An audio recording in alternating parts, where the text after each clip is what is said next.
Hi viewers and subscribers, I'm Matthias Takala and I'm back again with another video. I know this is a very anticipated video and I waited too long to post it, but it's finally here and I'm going to be talking about the statistics that I believe got me into the top schools that I got into, which as a recap were MIT, Carnegie Mellon, Columbia, Cornell, Georgia Tech, Michigan, and Maryland, University of Maryland College Park. So yeah, getting into those schools was no easy feat, but it's definitely accomplishable with the right statistics, the right story, and that's something that I hope I can share about myself and maybe influence you guys and help you come up with what makes you unique and what makes you a great candidate for these schools. And the first thing that makes a person a great candidate for a school is their GPA. A 4.0 does not have to be the only GPA to get you into these schools. But for me, yes, I had a 4.0. So I had an A in every single class that I've taken in high school, like every quarter. I was consistent with that. But just getting a 4.0 doesn't mean you're going to get into these schools. It's fine if you have a lower GPA. Of course, you don't expect to get in, or not don't expect, but there's a very low chance if you have like a 2 something to get into these schools. So I would recommend everyone to try their best to get like a 3.5 or higher, at least. But again, also in addition to your GPA, it also matters about your workload, like how rigorous your classes were. If you're just getting a 4.0 from regular and honors classes, that's not as great. If your school offers AP classes or offers IB or dual enrollment, just try to take the hardest classes you can take, basically. Classes that you're interested in as well. Don't be taking something that you're not interested in, because then you're going to do bad in the class, right? So if you're not interested in psychology, don't take it. But instead, you can take AP Physics, C, Mechanics, if that's what you're interested in. Take something you're interested in, but also something that is going to test your limits. It's really going to make you work hard, because that's what colleges like. They like to see that you take hard classes that you excel in. And so that's what I did throughout my whole high school career. Freshman year, I started with 1 AP US History. I increased to 2. Sophomore year, AP US Government and AP Computer Science Principles. And then junior year, which I think is the most important year for college applications because it's your last complete year before you start applying to schools, I took 5. Yeah, I took 5. So that was definitely hard. And then senior year, because I was applying to colleges and I just didn't think it was as necessary for me to take 5 again, so I brought it back down to 2 AP classes. But of course, your senior year is also still important. You need to still be consistent with your grades. Just because you get into MIT doesn't mean you can start failing your classes, because they still look at your transcript after you get it to make sure you don't change too much. And with that, I want to talk about AP scores, because in addition to your AP classes and the grades you get in your school, it's important to get a good score on your AP exams, because the AP exam is a universal indicator of how well you're doing. Because every school grades different. You have different teachers, they're all biased in a way, they have their own different perspectives. But when it comes to the AP exam, it's something that everyone takes. So the score you get really shows whether or not you learned enough. And so the scores that I got, freshman year I got a 5 on AP US History, and then sophomore year I got a 5 on both US Government and AP Computer Science Principles. And then junior year I got a 5 in in AP Computer Science A, and I also got a 5 in AP BC Calculus. I got a 4 in AP World History, and I got a 4 as well in AP Physics 1. Those are the scores that I submitted. I actually only had 8 spaces, so I didn't worry about submitting other scores in. Senior year, though, those AP scores came in in the summer, so those don't even really matter with my college application. Of course, you should still try to do well, because if you get good scores, they could go towards taking credits off, or not giving credits off, but giving you credits towards your college, to graduate. So if you have those credits already, then you can do well. And next, I'm going to be talking about activities that I did, because extracurriculars is where you start to be unique, or the college admission officer who's like looking at your application will start to realize, okay, this person is unique. And so for that, the first activity that I participated in was FBLA, which stands for Future Business Leaders of America. I was the president of that club. I was responsible for organizing meetings, training members to compete in different business competitions that we had with both our state and with our region, and there was some national events as well. I was also in charge of planning trips. I was in charge of the volunteering activities that we did, and also I helped fundraise club expenses for different things that we planned out during the school year. So I was very involved in this club, and I was very close with the advisor. I would go to him multiple days a week, and he was also a very key person in writing my recommendations for MIT and for these other schools. So it's very important that you find a couple teachers, like 2 to 3, that you can use to write recommendations for you. So these are people that you should try your best in any means to get close to, especially if it's someone that you know outside of class as well. That would be very great. So if you know them because of a club or a sport or music group or wherever you know them from as well, that's just another indicator that they can use to recommend you for these schools. Like, it's not just because you're academics, but because you're a great leader, you're a great communicator, stuff like that. That's very important. And also within this club, I had an award. I got 3rd place in a regional competition for financial math, and then I got 5th place this other year for business calculations, also in the region. So it's also good that you record your awards if you have any, or try to be involved in different clubs that will give you the opportunity to compete for an award. So that if you were to win one, then you can use that as a way to kind of brag about how good you are. Another activity I had, I was also the president of the Science and National Honor Society. I was in charge of organizing meetings, planning school-wide science-themed events, and also like tutoring students in their science classes, especially like chemistry, because I was taking AP Chem at the time. And then I also, a very big thing, which I also wrote about in my Common App essay, which I will talk a little more about later, but I was the first chair double bass for my school orchestra. There wasn't that many double basses to begin with, but at one point there was 2 other players. One was a freshman, the other one was in my grade, and so I was like declared, you could say, like the first chair. I was responsible for like leading the section, making sure they know what they're doing and stuff like that.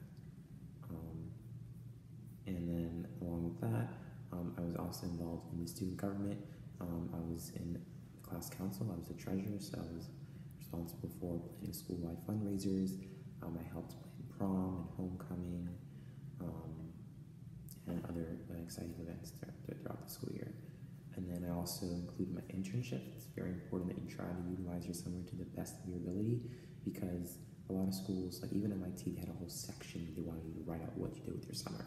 So if you just say that, oh, I was playing Fortnite, or I was doing this or that, like that's not going to cut it.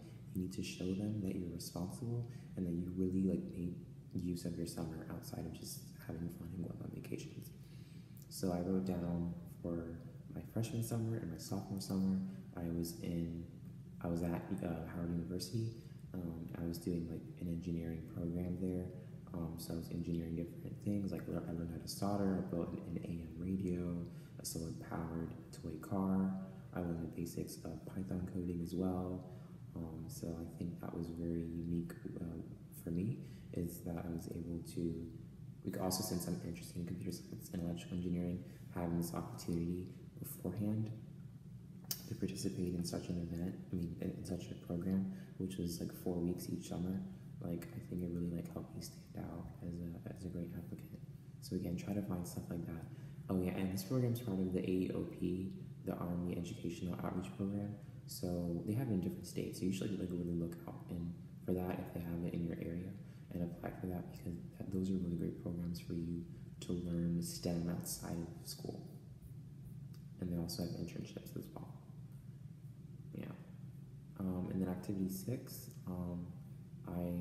my junior year, the summer of my junior year, this is probably the most rigorous of my internships. It was a Johns Hopkins Applied Physics Lab Spire summer internship, and so I participated in some research about mixed reality and augmented reality. So I used the Microsoft HoloLens to do that, and I created some applications using some complex software, Visual Studio, Unity, and a new one called Amazon Sumerian.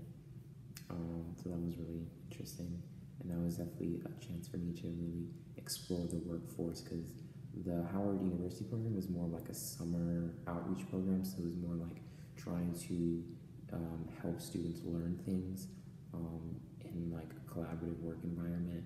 So like we had professors teach us, and we worked in teams, while this internship was more independent. So you should try to get both of them, especially the independent one. If you are able to find something like that, that's very, very great to show to them, because it really shows that you're an independent person, that you know enough to work by yourself over the summer, and it just makes you again stick out to a college admissions officer. And then I also put some volunteering on here. My school, my whole county, in fact, has a 75-hour requirement to volunteer. If you don't have a requirement, you should still try to volunteer, because it makes you again stick out as someone who's well-rounded, that you're not just someone who's great at math problems or great at school, but you have other things that comprise your life that make you special. And so I loved volunteering. I volunteered more than 75 hours. Recorded, I have like 260, but I actually did more than that. I helped out in the church and stuff like that.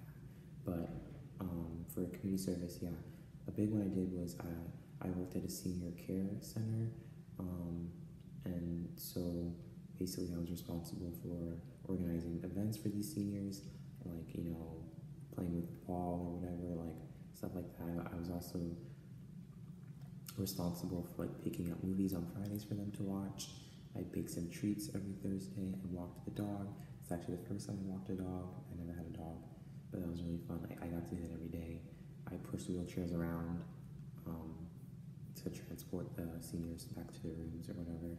So that was really nice. I also just got to have a great relationship with many of these older people, which I really never had the chance to before. So, and number 8, I was also part of a writing workshop, a tutoring program thing at my school. So I would help freshmen write their essays, and I would also revise what they brought to me, so they can get a good grade on their essays. So it was really fun to see how they write, and then try to help them change the way they write as well. I gave them a lot of good advice on their transitions and how to frame their introductions and conclusions. So I think I had a great impact in helping a lot of these people improve their essays and improve the way they write. And then number 9, back to music. I was part of the pit orchestra. So this is like a type of orchestra where we are under a theater performance. So we play music that accompanies what's going on. So basically like live music for a theatrical performance, excuse me. And at the same time, I was a crew member, so I would help with some props as well. And then 10, I was part of the Minority Scholars Program. So this is just a great program that helps spread the message of minority achievement. And definitely we help to put out like the importance of cultural and diversity events. So, you know, during Black History Month or Hispanic History Month, we had special events planned out to help people acknowledge, you know, the cultures that comprise the Black community and Hispanic community and stuff like that. So that is all the activities that I put onto Common App. I filled up everything. You don't have to do that. Not everyone does, because it's more important about how much you're involved in each one, how passionate you are about each one. So if you're only passionate about 3, that's great. That's perfectly fine. But you need to express how passionate you are in those 3. because I know a lot of people who have even more than I do, but they just went to a couple of meetings in each one. So they weren't really like a real member. So only put the ones that you were really, really, really passionate about, stuff that you really contributed to and made an impact on. And that's what I did with mine. And back to the SAT, I didn't actually mention that, but that was part of like the testing section with the AP exams. So for the SAT, I took my first one. It was a free one offered by my school in April of my junior year. So at that time, I didn't really study too much. I thought it was a little early for me to take it. It really wasn't. The first one you should take should be sometime in junior year, or else you're going to kind of feel rushed when you're trying to take it, like the fall of your, the summer or fall of your senior year. So, so I got a 1440. That was the score I got without much studying. And after I got that score, I mean, I was kind of happy with it because that's enough to get into at least University of Maryland, which was my safety option, but I wanted to get a higher score. And so what I did is I got 2 books. I'll put the description of those books and the link to get those books down below. One is a math textbook, and it's very thorough. It goes through almost every topic I think that I probably forgot about, because since at this time I was taking calculus, I kind of forgot some stuff about geometry. I know, right? How can I forget geometry? Well, you know, because geometry, like it is its own separate like subject, and because of that, it's kind of hard to get it done and to make sure you got it like really down forever. Because I never revisited geometry almost ever again, besides like area and volume, which is very easy. But yeah, so I had to go over that with this book. It's called the PWN SAT Math Guide. That was a very great book. And then on the other side of things, The Critical Reader by Erica Meltzer. She's very good in explaining how to analyze passages, you know, how to get the main idea, how to find the right quote, stuff like that. That's for the reading section. She's also a great one for grammar, which I don't know about you guys. My county didn't really teach me like every like specific thing about grammar. I mean, yeah, I know like the general grammar rules, but there's specific things that I really haven't learned or like really delved into that much, like modifiers and other stuff like that. So if you've never heard of that word, or if you just have taken practice tests or taken the real thing already and realize you didn't get too good of a score in the grammar section, get that book. Because after I read that book, I got every single question right on the grammar section of my last SAT. I didn't get a single one. It was a great book. And so my super score, the second time I got a higher score. But the super score is all they really care about for these schools. Like MIT, they actually only ask you to put your super score in. So I just put 1500. That was the score that I submitted. 1500. That was it. So that's all I kind of need to say, is that I got a 1500, and that's the score that they used to figure out if I should be a good match. And here I am. So that was enough. So that covers the testing, that covers the activities that I did. And with my essay, I'll give a very small summary of what my essay covers. My essay covers my instrument, because I used to play violin in the 4th and 5th grade, and I switched into double bass, which is a pretty rare instrument, because I've never been with more than 2 other players at a given time for my orchestra. So you have like the violin section, which is pretty big, like 30, 40 people, and only having 2 in the bass section. There was times where I feel like, oh, this is like too hard, I don't want to be the, only like 1 of 2 or 3 players. And there was actually one year I was by myself, so I was just talking about how hard it is for me to switch initially. And there was times where I felt maybe I shouldn't be playing this instrument, but I actually fell in love with it. I taught myself how to play, because the teacher in middle school who needed a double bass player played oboe. So I basically had to teach myself. She gave me some videos to look at. She gave me some worksheets, but I had to work so hard to be able to switch to this other instrument. But eventually I got good at it, and eventually I loved it so much. I actually got 2 awards in middle school for being the best overall orchestra player, because of how well I was doing with this double bass, and it carried on into high school, and I continued to succeed with the instrument. And so I really delved in with the passion I have for the instrument. And I also just talked about how this instrument connects to my life, how it helped me change as a person, how it made me more expressive of my own ideas. It made me become more of a communicator. It made me more accepting of myself. It made me just more interested in learning about others and becoming more principled. Like, there's so many other things. Like, it gave me a purpose in life. And I also kind of shifted also talking about being an Ethiopian American, talking about my family. So I was definitely able to encompass a lot of different things into this essay, and you should do the same. You should find something that makes you different. It's fine if you have a sob story of something that if there's something that happened to you which was a big change in your life, if there's like a big shift in your life, you need to include that, because colleges want to know about everything that makes you different, everything that you experienced that impacted you for the better. Of course, don't just include a story. Be like, okay, this did this to me. It needs to be like a story with a resolution. And if you have that, then please include it. And with that, I think I covered everything. If I didn't, please comment below. I will happily answer any of your questions. I'm just going to submit this video as it is because I think it was pretty good. But again, if it's not, I can make a part 2. I can individually comment down below. I can individually answer any of your questions. And there is that. So with that, I'm done. Please leave any other comments outside of this topic. Like, if you want me to start vlogging, I can literally consider that. Or if you want me to talk about my time at MIT, about the classes I'm taking, if you're just curious about that, please feel free to include that down here.